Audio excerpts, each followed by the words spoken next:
Hi, my name's Reiko, and I am one of the AAC SLPs at the North Vancouver School District. We have been talking about developing comprehensive literacy programs for our emergent readers.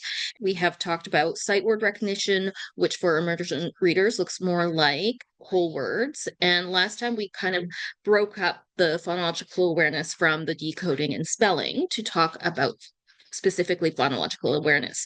Now, today we're going to go back to that same sort of category, and we're going to be talking about phonics. What is phonics? Phonics is the understanding of the relationship between the letters, the written letters, and sounds, and the way that they form words.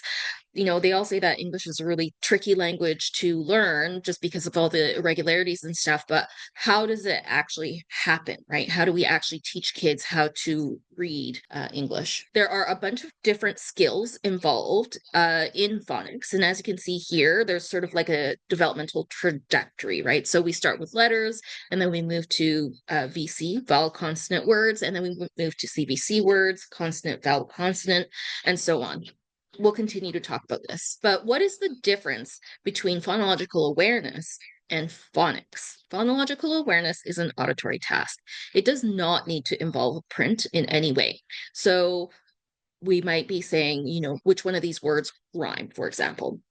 Instruction focuses on sounds when we hear words, and students manipulate sounds in spoken words sort of in their head. For example, we might pair cat and kite in a phonological awareness task because they both start with the k sound. Cat starts with the letter C and kite starts with the letter K, but they start with the same sound. Now, in phonics, phonics does involve print. It requires looking at letters and words, and instruction focuses on letters and the sounds they make. So in this situation, for a phonics exercise, we might pair cat with car because they both start with a k sound, right? But they also both start with a C, whereas the kite starts with a K, so that wouldn't be an appropriate pairing here. So are there steps to teaching phonics? Absolutely. Step visual of how we teach phonics. So step one, we teach phonological awareness or rhyming songs, all of those great things that you're already doing. Step two, we start to understand phonemes as single sounds. Step three, we link those sounds to letters. And then step four, we start blending sounds to make words. And step five, we start decoding texts through phonics. So decoding is actually looking at texts and sounding out words. Now, why do we teach phonics? Phonics is the systematic teaching of taking sounds and putting them into words. And so we teach phonics to teach kids how to construct words and how to decode words. So let's phonological awareness. Why do we teach phonological awareness? We want to take the sentences in our environment, break them down into words and the words into sounds, and then teach phonics, which will teach us that letters correspond to those sounds, which correspond to words, which correspond to sentences. Both are essential parts to a comprehensive literacy program. And in terms of communication, even, this is really, really key because a AAC user, for example, not all emergent readers are AAC users, but an AAC user can't truly be independent until they are independent in their ability to spell as well. And why do we need to teach both? We need to teach both because they kind of work hand in hand, right? What research has shown is that if you focus too much on one without the other, we don't actually develop our reading and writing. We need both of them to complement each other.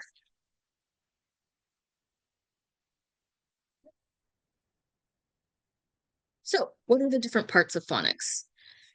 As you can see here, there are tons and tons of skills within phonics, right? So at the very bottom, you have letters and sounds. And then as we go up, there's all sorts of different parts of words. And then at the very top there, we have more complex syllable types, Greek and Latin roots. You know, there's lots and lots of learning to be done. So now this brings us back to this visual that we saw previously, right? So when we think about moving from that letter sound place into the next step, which is putting words together, most conventional literacy programs will take you through a fairly similar sequence based on sort of simpler to more complex, but also there's a lot of rules we know about English, like the silent E rule and all those kinds of things. And so if you follow a good, high quality phonics program, then it should take care of this sequence for you. Now, questions we get about emergent readers is, should we work on lowercase or uppercase letters first? As you can see from this slide, when you actually look at the words on this slide, most of the letters are lowercase, right? Uppercase is really restricted to certain scenarios like beginning of a sentence, beginning of proper nouns, and that kind of thing. So you're going to get the most bang for your buck if you start teaching with the lowercase first. Now, you might want to select specific uppercase ones to teach first, like say the first letter of your student's name. That's okay. I think that in these situations, it's just important to pick something and get started, right? And so you're going to want to pick a few letters that are maybe highly motivating for the student. Maybe those are the letters that are in their name, but that's what we would typically start with, just based on frequency and exposure. Okay, so some tips for working on uppercase or lowercase letters. So introduce the lowercase letters first, focusing on sounds rather than names. So if a student knows that B says B, right, then they can use that as a building block to spell and decode. However, if a student only knows that B by the letter name, B, then the only thing that they can do is have somebody tell them what letter to spell. And that is not that is not taking us in an independent area. Use a variety of activities to help students learn letter recognition, including games, songs, and hands-on activities. Integrate letter learning with phonics instruction, focusing on how letters combine to create words. And encourage students to practice reading simple texts, even if they are just one-syllable words, to help them apply their new knowledge. Now, we've talked a little bit about letters. When do we start working on decoding? And so decoding is when you look at a text and you sound out the word. This website is great, aacliteracy.psu.edu. It is run by some of the bigwigs in research with AAC and literacy. And what they say is that we should wait until students know 4 to 6 letter sound correspondences, and they're able to blend sounds together to decode the word, right? So if the student is not yet in their phonological awareness work, understanding that, k, a, t is cat, then decoding might be a little bit frustrating for them. Also, if they don't know those letters, k, a, and t, then they won't be able to decode that either, right? So I think that we can look at this from the other way. So in order to set students up for decoding, we need to start making sure that those 4 to 6 letter sound correspondences include at least a vowel or two, right? And that we should be also working on blending to get them to a place where they can start decoding. So let's talk a little bit about phonics activities.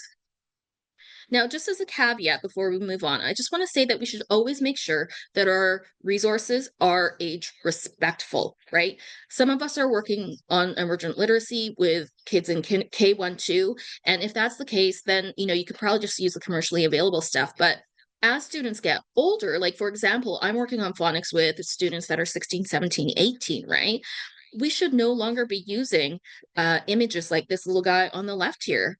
He's he's got these like little rosy cheeks and he's running, and he's obviously little, right? We should be trying to use images of older students like the other 3 that we have here. We can use things like illustrations, photos, or even comic books. Okay, so let's talk about some early emergent literacy activities. One thing we can work on is letter associations. When my daughter was little, I taught her that the letter P was for Papa. Papa was one of her favorite people. Papa was her grandpa. And so anytime she saw a P when she was really little, she would say, P, Papa. Now, she didn't understand the phonics of that, but she learned by association. And that's actually a great way to start that sort of letter awareness, that letter sound correspondence work, just in a playful kind of way. So often what we see in kindergarten classrooms and in preschool settings is that banner along the top of the classroom that has, D is for dog, N is for narwhal, like we have in this picture here. But these are really juvenile looking and they might not be of interest to your student. So what we want you to do is start pulling in their interests, right? So for a student who's interested in hockey, there's letters C and D might be the Canucks and the Devils. Another place that we can use sort of letter sound associations is in the names page on their talkers. For one particular student, we have the initial letter instead of a picture on his talker. This might not work for all students, but it works for this particular student. So here, T for Tim, B for Brookie, and N for Noah. Another strategy that we can use is an alternative pencil. You may have heard about invented spelling. It's a developmental process that kids go to in order to learn about letters and the sounds they make. So you can see that in this invented spelling sample, we have a little kid who has drawn a picture of some cats and said IPKNAB, and that the teacher has put right below it, I put kittens in a box. Now, this might come back from school completely not corrected because it's not about spelling correctly. It's about increasing awareness of letters and sounds, right? And this is not wrong, right? Like there's a lot of associated sounds that are actually really accurate. And so this is actually great. But when we have emergent readers that are older, sometimes these opportunities are not provided. So the strategy that we're going to use is called an alternative pencil. What I've done here, instead of making a video, is I've put a QR code to link you to Alex de la Nuez's alternative pencil playlist. Alex de la Nuez is a AAC SLP in the Vancouver School District. So I'm going to ask you to pause here.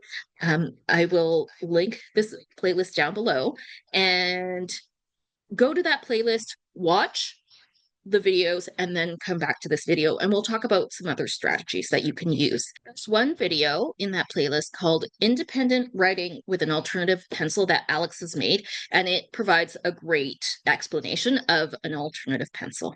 Okay, welcome back. If you have just watched some of Alex's videos, I hope that they were really informative. Another phonics activity is just the exploration of letters and sounds. We don't want you at this point for an early emergent or even later emergent reader to be doing any sort of like discrete trial accuracy sort of work. We just want you to explore letters and sounds. So one thing you might want to pick up are some letter manipulatives, right? These can be wooden letters or letters that we stick, that are magnetic, that we stick to the fridge or what have you. There's all sorts of things on the market now. They should be definitely be something that the student can manipulate. So if you have a student with limited fine motor skills, you might want to get bigger letters or put them on some sort of flashcard kind of base that they can handle on their own. We can also start exploring things like letterboards, which I have here, and keyboards. Now, some of our students might be using alternative access in this early emergent sort of stage of phonics and literacy development. I do personally prefer an AEIOU or an ABCD layout of a keyboard, just because then you can sort of do that A, B, C, D, E, F, G, whereas the QWERTY keyboard, they're all over the place and it does require some sort of keyboarding skill. And that's not what we're looking at here. We're just looking to explore letters. And whatever you use at this stage, you're going to be able to use for a while, because as we start doing more discrete trial sort of work around learning and teaching letters, then you'll be able to go back to these materials and continue to use them.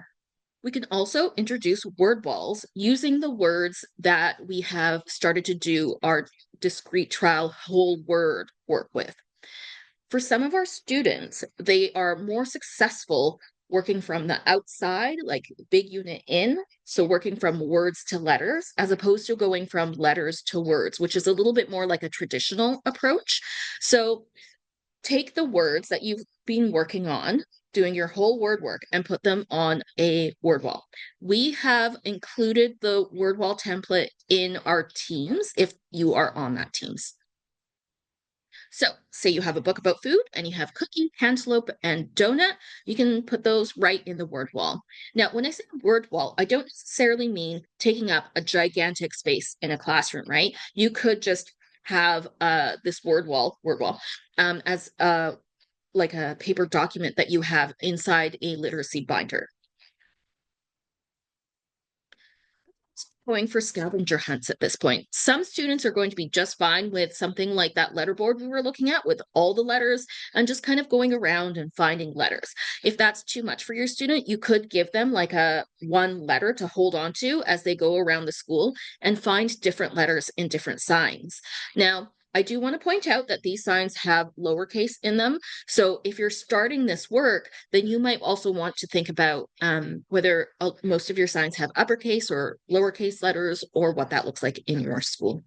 Another thing to think about here is written output. A lot of people sort of associate that written output fine motor printing piece with phonics work. Now, for some of our students, written output is a barrier, right? So printing with with some sort of writing implement is really already difficult for them. So when you put that together with phonics work, then sometimes you're working on two things at the same time, and that can be really tricky for some of our students. So having manipulatives like letters that you can work on, having their written output system, whether it's switch access or eye gaze, whatever that looks like, or partner assisted scanning. Those are all really, really great strategies that can support the phonics work that you're doing.